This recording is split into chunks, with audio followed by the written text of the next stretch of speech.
Okay हाँ भाई, रियान के अलावा किसी और ने देखा है वो चीज कि जो भी मिरर का साइज होता है, कोई भी ऑब्जेक्ट है, मिरर का साइज उसका क्या होना चाहिए, हाफ, तो वो ऑब्जेक्ट को दिखा देता है। अब इसे हम मैथमेटिकली प्रूव भी करेंगे। अभी हमने जो बात बोली है सिर्फ बोली है, ठीक है। तो एक्चुअल में क्या होता है, मान लो ये बंदा है, ठीक है, ये उसकी प्यारी प्यारी आँखें हैं, ठीक है, और यहाँ पे हमने शीशा लगाया कुछ ऐसा, ठीक है, बस बातें नहीं, ठीक है। तो इसके सर से जो रे आई ऐसे, वो यहाँ पड़ के आंखों पे गई, ठीक है, कुछ इस तरीके से, और ऐसे इसके पैर से जो रे आई वो भी इसकी आंखों पे गई। समझ में आया नहीं है? yes, तो जो कॉर्नर पे हमने करा, सिर्फ यहां तक का तो मिरर की जरूरत रही, बाकी सारा मिरर हटा दो, क्योंकि मिरर के कॉर्नर अगर वो इस पॉइंट पे पड़ गया तो इस ये वाली रे गई ना पीछे की तरफ, और ये रे गई पीछे की तरफ। जब ये रे हमने पीछे की तरफ भेजी तो यहां हमारा आदमी बन गया, है ना, चमनप्राश, ठीक है। जो आदमी था, यहां से रे ऐसे गई, ये टकराई, वापस आया, तो मिरर के इस कॉर्नर से और मिरर के ये कॉर्नर और बीच वाला पोर्शन जो यूज हुआ होगा उसकी इमेज बनाने के लिए, बाकी जितना पोर्शन अगर मैं इधर मिरर एक्स्ट्रा बना दूं और ऊपर मिरर एक्स्ट्रा बना दूं, वो तो रोल में है ही नहीं ना। ये अभी सिर्फ कॉन्सेप्ट समझा रहा हूं, ज्योमेट्रिकली प्रूव नहीं कर रहा हूं, सिर्फ कॉन्सेप्ट समझा रहा हूं। इतना समझ में आया? भाई आपका सर से जो रे जाती है, राइट,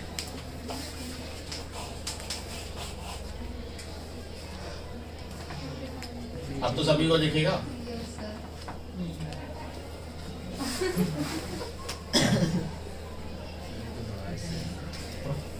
ठीक है। अब बोलो, दिख रहा है? ये आखिर है तुम्हारी, ठीक है। अब यहां से रे गई,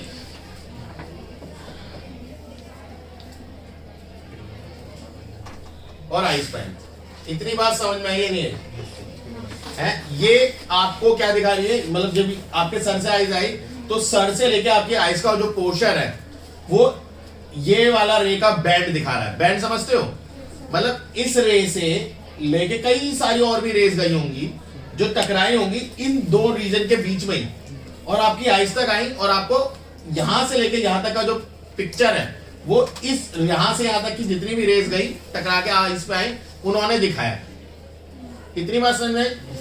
ऐसे ही सबसे नीचे आपका क्या होगा, फुट, इसका दिमाग भी हो सकता है, उसको इग्नोर करेंगे आप, ठीक है। फुट हो गया, नहीं कुछ तो ऊपर जाएंगे ना। एग्जैक्टली मैं कह रहा हूं जो मेजर आपके सामने भी गई होगी, ऐसा बिल्कुल नहीं है कि सामने रेस नहीं गई, सामने भी रे गई है, बट हमारे पास जो मिनिमम एंगल पे आएगी रे, हम वो देख रहे हैं, ठीक। ये जो रे गई होगी इसने तो हमारा फुट सामने से सामने बनाया, बट मेरी आंखें यहाँ तो नहीं है ना, है ना, यहाँ से तो मैं नहीं देख पाऊंगा, तो वो रे को बना रहा हूं जो इसको, इसकी इमेज मेरी आंख के पास लेके गई होगी। तो मैंने माना कि ये एक रे है जो मेरे को, मेरे पैर को मेरी आंखों तक लेके गई होगी, ये वो इमेज है। समझ में आई इतनी बार? तो इससे जब मैंने पीछे की तरफ करूंगा बैंड तो ऐसे गया होगा और मेरा सर यहां बन गया। समझ में आया? क्योंकि ये जो रे है ये क्या दिखा रही है मुझे, सर, तो मेरा सर बन गया यहाँ पे, और ये रे मुझे अगर मैं पीछे की तरफ बैंड करूं तो ये मुझे क्या दिखा रही है,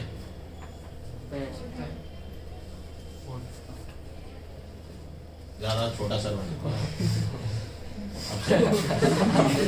ज्यादा पंकिन सा बन गया, ठीक है। तो अब ये इस तरीके से ये आपका इमेज बनती है। तो अब अगर मैं बोलूं कि ये पैर से जो रेस गई, जिसकी वजह जो मेरे को एक्चुअली आइस पे पड़ी, जो आइस के लिए रिस्पॉन्सिबल है कि भाई हाँ मेरे को मेरा पैर दिखेगा, वो तो यहीं तक गई ना। मतलब अगर जो सामने रेस गई होंगी, जैसे अन्वेषा ने अभी बोला कि सामने रेस गई, वो रेस को अगर मैं हटा दूं तो क्या मुझे मेरे पैर नहीं दिख रहे होंगे? इस मिरर को अगर मैं हटा दूं तो क्या मुझे मेरे पैर नहीं दिखेंगे? दिखेंगे, क्योंकि जो मिनिमम एंगल पर रह गई या सॉरी जो मैक्सिमम एंगल पर रह गई वो तो मेरी आंखों तक पहुंच रही है ना। अगर मेरे पैर से जो रह गई और वो रिफ्लेक्ट होकर मेरी आंखों पे आई तो इसका मतलब मुझे मेरे पैर दिख रहे हैं। सेम ऐसे ही इसके ऊपर वाला पोस्चर हटा दो मिरर, उसकी जो कोई जरूरत नहीं है। मैथमेटिकली जितनी मेरी साइज है उसका हाफ होता है मिरर। अभी हम ये प्रूफ करेंगे। इतनी बात समझ में आई या नहीं है ये बताओ कि ये पॉसिबल है भाई। बाकी मिरर क्या रोल प्ले कर रहा है आप बताओ मुझे, कोई रोल प्ले कर रहा है कि हाँ सर ये भी मेरी तो बना रहा होगा भाई, हाँ बना रहा होगा, बट एक इमेजिन करो तुम्हारे बगल में छोटा बच्चा है, वो तुम्हारे पैर देख पा रहा है, तुम्हारे बगल में यहाँ पे छोटा बच्चा है, वो पैर देख पा रहा है उस मिरर में, क्योंकि मिरर आगे था। बट इतना मिरर रखोगे तो तुम पूरे दिखोगे। या खुद सोचो कभी कभार आपने अपने घर में नहीं करी, छोटा सा मिरर सामने टांग दे तो थोड़ा पीछे चले जाते तो पूरा दिखने लग जाता चेहरा वगैरह आधा बॉडी, बट वो मिरर का साइज तुम्हारे चेहरे जितना ही है बस, तो यहाँ शर्ट वर्ट तक कैसे दिखा देता है? एग्जैक्टली भाई, मूवीज देखने तो सारे गए होंगे, तो वहां जब जाते हो तो वॉशरूम में जब जाते हो तो वहां पे मिरर होता है। कुछ मूवी थिएटर में फुल मिरर है, बट जहाँ पे आप हाथ धोते हो या हैंड वॉश करते हो वो वाला मिरर तो छोटा ही होता है ना। अब ये मैं कह रहा सर वो तो जमीन तक है, हाथ वॉश क्या कहते हैं बैठ के करते हैं, वो मिरर तो इतना ही होता है। बट अगर किसी को अपनी टक इन शर्ट देखनी है भाई, सही लग रही है नहीं लग रही है, प्रॉपर फिटिंग है, तो थोड़ा दूर जाके देखते हैं। क्यों? क्योंकि वो पास खड़ा तो यहीं तक का मिरर है, टक इन कैसे दिखाएगा, कूद कूद के देखना पड़ेगा। तो इट्स बेटर कि तुम थोड़ा दूर जाओ तो मैं इमेज दिखने लग जाती। क्यों भाई? मिरर जितना उतनी इमेज दिखाओ नहीं। यही हम मैथमेटिकली प्रूफ करेंगे। इतनी बात समझ में आई? अब रब कर दूं से आ गया।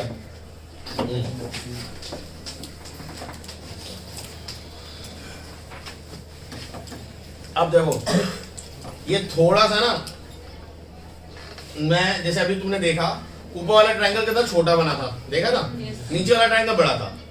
तो ऊपर वाले ट्रायंगल को थोड़ा बड़ा बनाने के लिए मैं आइस को सेंटर में मानूंगा, ठीक है? जैसे रियान ने बोला कि आइस को पेट में मान रहे, वो सिर्फ इसलिए कि ऊपर वाला ट्रायंगल आपको एक्सपैंड हो जाए। नीचे वाले ट्रायंगल जो था उसे थोड़ा कॉन्ट्रैक्ट करा है और ऊपर वाले ट्रायंगल को थोड़ा एक्सपेंड करा है। तो मतलब मान के चला है कि ये जो बॉडी है ये आपका हेड है, ये आपकी आई है, ये आपका फुट है, माना है, जो दूर दूर तक नहीं होता बट मान लो, ठीक है? और ये मिरर है, ठीक है? अब आपका हेड पे गई रे और आई पे आई, आपका हेड दिखेगा, ओ सॉरी उल्टा हो गया है ना? और ये फुट से गई होगी और ये आई पे गई तो आपको फुट दिख रहा है। इसमें कोई डाउट है किसी को? ये रे को पीछे की तरफ बेंड करोगे तो यहाँ पे आपका एच मिलेगा, और ये रे को पीछे की तरफ बेंड करोगे तो यहाँ पे आपको एफ मिलेगा, और इसको अगर आप जोड़ दोगे तो ये आपका हेड है और ये आपका फुट है। कोई डाउट है? अब ध्यान से बात सुनो, ये क्या है? या डी मान लो, डी डिस्टेंस है। ये कितना डिस्टेंस है? क्यों? ये डी और ये भी डी, क्यों? सर क्योंकि वो सेम है। सेम है? नहीं, डिस्टेंस है। ऑब्जेक्ट का मिरर से जो डिस्टेंस, ये ऑब्जेक्ट है भाई, ये आप हो ऑब्जेक्ट का, और ये इमेज है। ऑब्जेक्ट का मिरर से जो डिस्टेंस होता है उतना ही तो मिरर का इमेज से डिस्टेंस होता है, अलग थोड़ी होता है डिस्टेंस। तो ये डी ये भी डी, कोई डाउट? पक्की बात? सोच लो। अब मुझे बताओ, जो मिरर है आप सीधे खड़े हो, मिरर है वो भी सीधा है, ये भी तो सीधा है। तो अगर मैं कहूं इस ट्रायंगल को पकड़ो, ई ये पॉइंट नहीं बनाए, एक्स और वाई, ठीक है? अब मैं इस ट्रायंगल को बना रहा हूं, बस बाकी सब हटा रहा हूं। ये triangle E X Y E H F, सिर्फ ये दो ट्रायंगल बन रहे हैं, बाकी सब हटाऊंगा। कोई डाउट तो नहीं है किसी को? अभी तो बताओ इसमें कोई डाउट है? सर एक चीज पूछ ली, ये हमने आई को सेंटर में क्यों रखा है, एक बार एक्सप्लेन कर। बाबू अगर यही चीज ऊपर ले जाऊंगा तो ट्रायंगल छोटा नहीं बन रहा था, और ये नीचे वाला ट्रायंगल बड़ा बन रहा था, तो मुझे एक स्केलिंग प्रॉपर्टी जो बनती है वो नहीं आती, एक सिमेट्रिकल जो आना चाहिए था वो फिगर नहीं आएगा। उसमें भी हो जाएगा, उसमें बस ये ऐसा दिखेगा कुछ जो मैं बनाना मांग रहा हूँ, उसमें अगर ट्रायंगल देखोगे तो ये कुछ ऐसा दिखेगा, और मिरर यहाँ पे होगा, वो सेम ऐसा दिखेगा ट्रायंगल, तो वो भी सही है।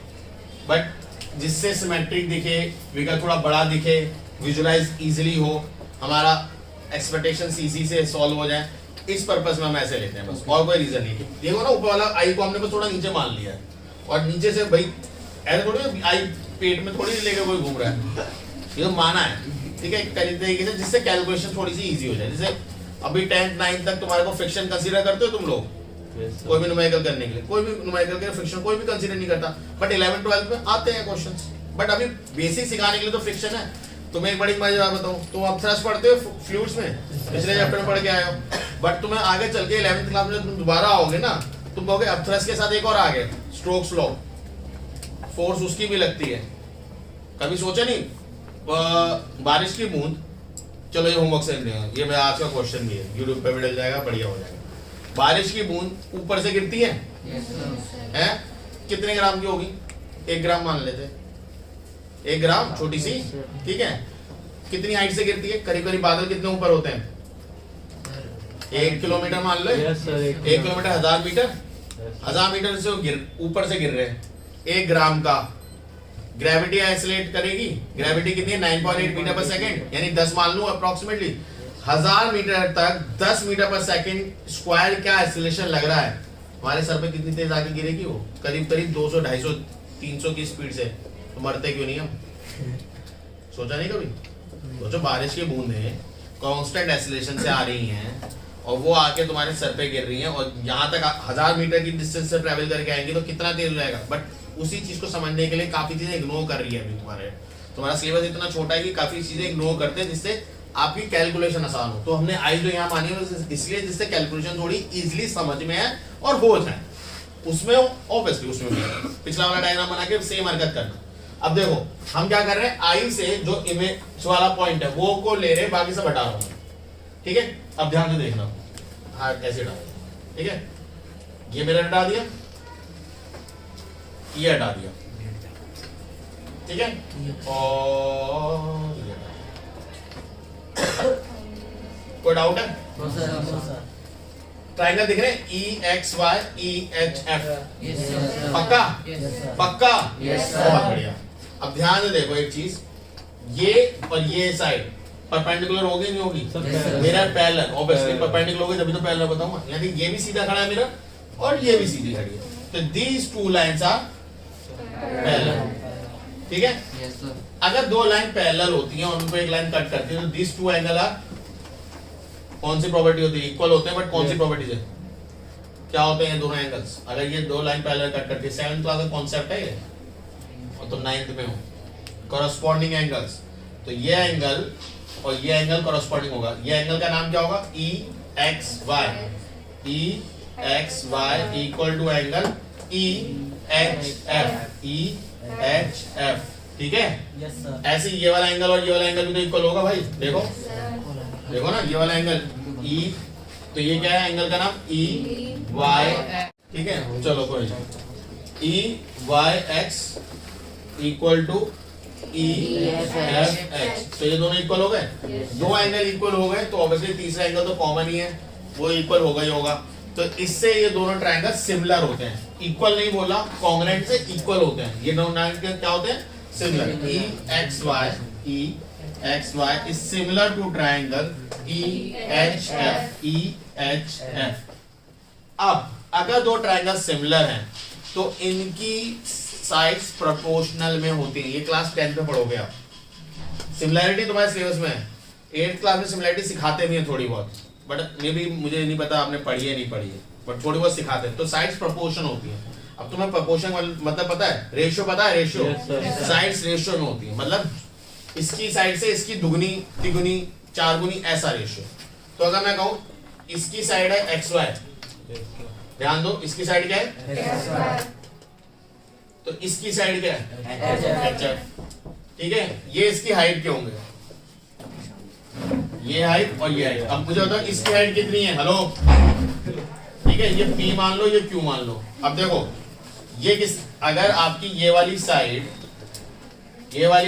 और ये वाली साइड रेशियो में है, तो इसका परपेंडिकुलर भी तो रेशियो में होगा। तो इसका परपेंडिकुलर क्या है? EP, और ये कितना है? PQ। इतना समझ में आया? अब देखो XY नहीं पता, छोड़ दो, HF नहीं पता, छोड़ दो, EP क्या है? E से P, D Yes. रख दो। EQ क्या है? Twice. D, D 2D. और D, तो कितना हो गया? 2D. Twice of D। कोई डाउट है? D से D कैंसिल करो, क्या है?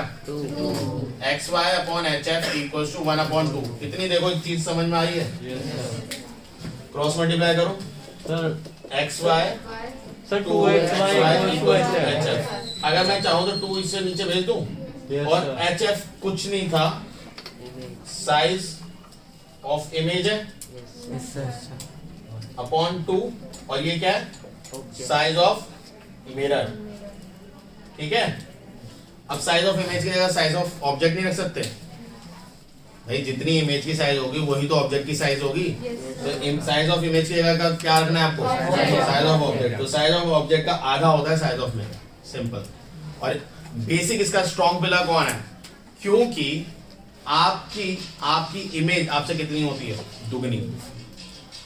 आपसे आपकी इमेज कितनी होती है? दुगनी। इसलिए, और आपसे मिरर कितना होता है? उसका आधा।